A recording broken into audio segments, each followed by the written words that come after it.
Gracias. Gracias, señora diputada. El Grupo Parlamentario Aragonés tiene la palabra.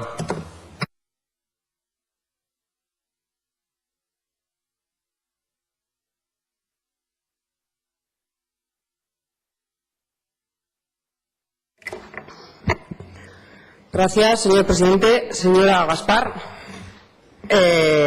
jurídicamente Aragón es una comunidad autónoma, pero jurídicamente también, y en nuestra norma básica, que es el Estatuto de Autonomía, en su artículo 1 habla de que Aragón es una nacionalidad histórica, que parece ser que, lamento que no esté el señor Echenique, a ver si se lo dicen también, porque estas fuerzas emergentes no sé si tienen muy claro este concepto de que Aragón es una nacionalidad histórica. Ustedes están aquí, además han prometido, han jurado su cargo con el Estatuto de Autonomía, con lo cual yo les invito, de verdad, me parece que es un texto que si no han tenido la oportunidad de leerlo con detenimiento, pues por las noches un rato antes de dormirse, yo creo que les ilustrará mucho en cuanto a muchas cosas de Aragón, de los aragoneses y también de nuestra historia. Y jurídicamente no sé qué es lo que puede tener más valor jurídico que nuestro propio Estatuto de Autonomía. Permítame, señora Gaspar, que aproveche su afirmación, su comentario para bueno, pues decir esto que me parece que es importante, más hablando de una cuestión como